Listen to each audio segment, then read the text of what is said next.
I want to begin my lectures on the Tempest by looking at a contemporary cultural obsession that keeps coming up in our literature, our films, our TV programs, our computer games. And it's this idea that perhaps everything is made up, that we might be living in a fake world, in an invented world. I can point to Wachowski's film The Matrix, and to the HBO TV show Westworld as just two iterations of this idea. But of course, it crops up everywhere, and it has been for at least the last 50 or 60 years. I'll use some jargon here and say that this anxiety about reality is typical of our postmodern era. One of the characteristics of our postmodern world is that we've become skeptical of anything that claims to be a universal truth, or a natural category, or a self-evident fact. It's not just academics who are toying with the idea that there's something inherently virtual or artificial about our reality. It's become a kind of mainstay of popular culture, which means that it's become an important part of the way ordinary people tend to think about themselves and about their world. If there's no absolute verifiable truth, it seems as if everything could potentially be an illusion. If our identity is entirely cultural, I'm not saying it is, all right, but if it is entirely cultural, it suggests that we might be a fiction generated by our culture. Perhaps we have no substantial independent reality. If the technology exists to fake a moon landing or even an entire war, how do we know that anything we see or read about or hear is genuine? Is it possible that our subjectivity is itself an illusion? In a world where there seems to be nothing except a kind of endless sliding chain of signifiers, how do we know that we're not simply an effect of some arbitrary symbolic process that eludes our grasp? Something like the computer program in The Matrix, or Christoph's reality show in The Truman Show. Still referring to us now, and not to Shakespeare, one could say that we're losing our belief in a referential truth, a world beyond the signs that we are surrounded by. In the absence of a universal belief in a stable and universal ground such as reason or God or the Marxist idea of inevitable historical progress, we feel as if we might simply be floating on a disembodied nomadic stream of information. This is what theorists mean when they talk about postmodern society's ontological crisis. Ontology is the study of being, right? And we simply no longer know what it means to be, what being involves. I can add that a corollary of this feeling is that we live in a threatening world. That if we live in a virtual world, we're also increasingly preoccupied with terrifying forces that threaten our way of life. It's almost as if the reality we feel we've lost is returning in a sort of monstrous and uncanny way, on the brink of destroying not just our virtual worlds, but biological life itself. And we can't shake the suspicion that we're responsible for these colossal forces that threaten us, that we somehow inadvertently created them, perhaps even at the same time as we started questioning the reality of the world. Now, this mixture of paranoia and ontological groundlessness is actually not something that we've invented in the last 50 years or so. In my introductory lectures, I suggested to you that there's this large historical trajectory that spans from the early modern period, in other words, the Renaissance, to the present day. Just to be absolutely clear, I'm not saying that Shakespeare was somehow postmodern, okay? He was an early modern writer. What I am saying, however, is that many of our contemporary anxieties actually have their root in the early modern period. You could say that if we are watching the end of something, You can call this something modernity. If we're at the end of something, people in Shakespeare's time were witnessing its beginning. So it's a bit like a rising and a setting sun. They look very similar to each other. There's something that we notice in Renaissance theatre and literature that resonates with our own experience. And The Tempest, Shakespeare's play, is remarkable for the fact that it raises exactly the kinds of problems that I've been talking about in relation to our own time. Prospero is an exile in a strange and virtual world, an island that's severed from reality and from history. He's a learned magician, and he uses magic to create a world full of wonderful spectacles and strange phantom creatures that are all born in his own mind. The price he pays for being the master of this virtual world is that he's constantly haunted by its unreality and by this question of whether he's real himself. Just listen to the doubts that he expresses in one of the play's darker moments.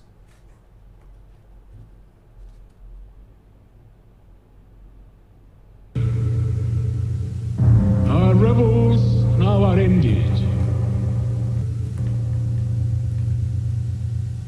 These our actors, as I foretold you, were all spirits, and are melted into air, into thin air.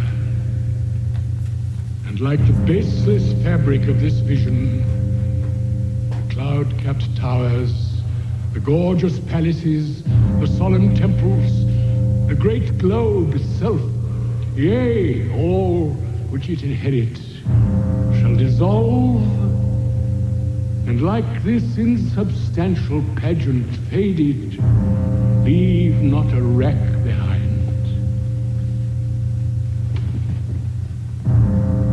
We are such stuff as dreams are made on, and our little life is rounded with a sleep. You know, if we could look past the strangeness of The Tempest, its Elizabethan idiom, its kind of surface distance from our own world, we realize that this astonishing play actually announces all the signal problems of identity that we are grappling with today. Here Shakespeare is asking us directly, if we no longer hold with medieval certainties, if our identity is just an effect of custom, if we shape the world to our own image, what are we? If we depend on fictions for our sense of agency and autonomy, are we not perhaps desperately vulnerable? What happens if we lose our ability to tell a persuasive story? Is there anything beyond the signifier, the world of signs? Of course, we should also remember that Prospero's creation of a fictional world is ultimately at the expense of its original inhabitants. It's based on the repression of Caliban, right? Who incessantly challenges Prospero's authority and threatens to expose the inauthenticity of his island empire. Some of these concerns emerge even more directly in the epilogue, where Prospero turns directly to the audience of the play.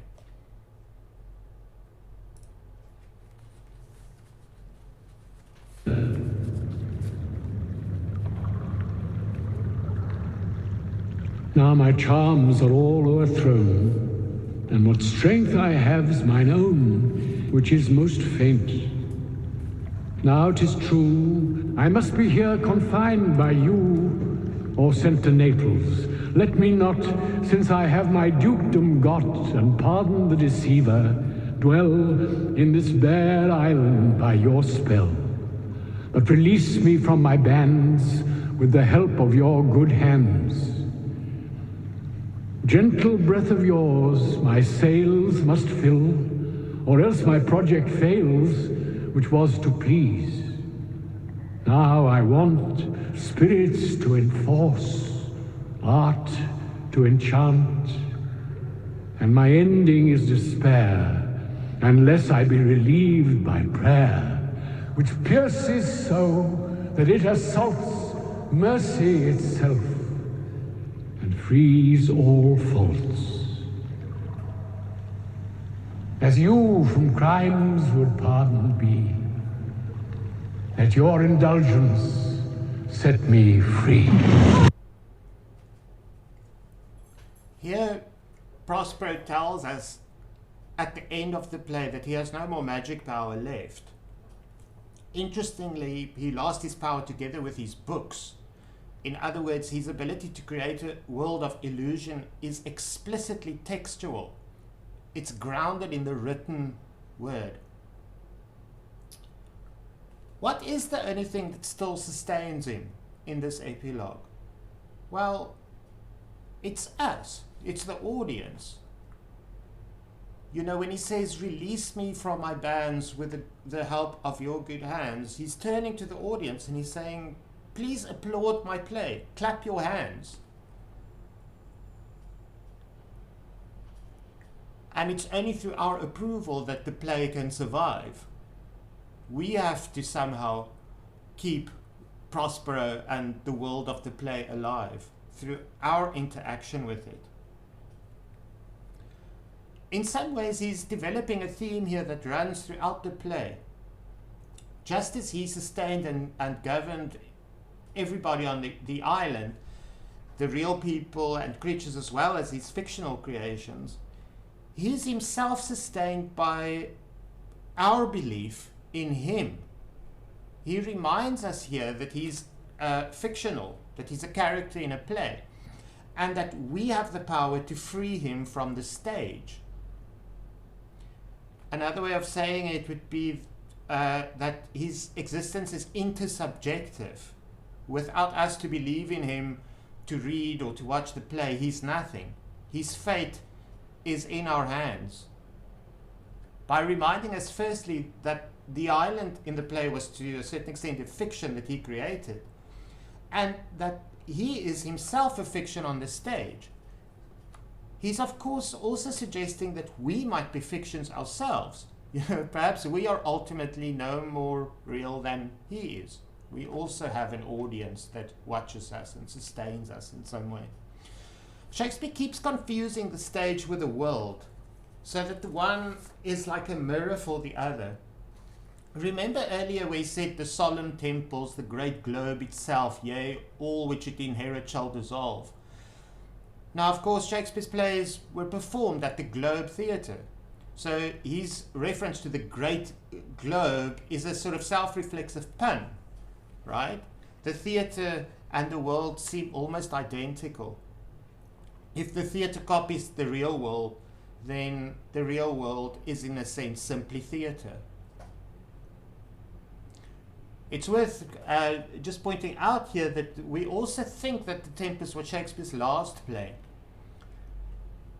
In this case, if we see Prospero as a kind of stand-in for Shakespeare himself, he wants to sail not just to Naples but into history, and he can only do that if we applaud him. So in Shakespeare's last lines ever, the voice of this dead writer reaches out over 400 years and kind of speaks directly to us, imploring us to maintain his immortality, reminding us that we, as readers, ultimately hold the power. One of the mysterious parts of the speech, incidentally, is where he asks to be forgiven. As you from crimes would pardon be, let your indulgence set me free. Why does he need to be forgiven for? Just hold that at the back of your mind. You know, there's a lot of debate around this, and I'll pick it up again. Just flagging it for now. In one way then, we can read The Tempest as a kind of sustained allegory for art. Prospero is a writer, he's a director. He owns the fate of his characters, he assigns roles to them, he's applauded at the end. And the island is like the stage. The island is the stage. In other words, there's always this element of self-reflexivity. It's also a play that announces a theme that would increasingly preoccupy the modern world. Are we just words? In an increasingly secular world where all the medieval certainties about God's will, the natural order of the universe, and so on are being challenged, what is identity ultimately based on? But it's also been interpreted as a play about the rule of reason and civilization over passion, as a play about forgiveness. It's been read as a play that supports colonialism, but also as a play that attacks colonialism. It's been read as a simple love story. It's been read, interestingly, as a kind of prison narrative, and so on. Perhaps the very fact that it's so open to interpretation is central to its meaning. You have to ask yourself, why is something open to so many different readings? And the answer would be because it's ambiguous. It's not quite straightforward. It doesn't tell us how it wants to be read. So perhaps Shakespeare's really saying the world is ambiguous. Things are not always what they seem, especially when we talk about power and about love. So in subsequent lectures, I'll focus on modern readings that tend to highlight the colonial theme, and Prosper and Caliban's relationship in particular. But it is worth remembering that this is not the only possible reading. And also, as I've been saying, that the play by its very nature resists a correct reading. Always remember, at the end, it gives us the power. We have the last say. In the next lecture, I'm going to give you a quick recap of the story. So I'll just be going through the play and kind of explaining what's going on. And I'll foreground some of the main themes, and then I'll return to them to discuss them in greater depth. That's it for now, though. Bye!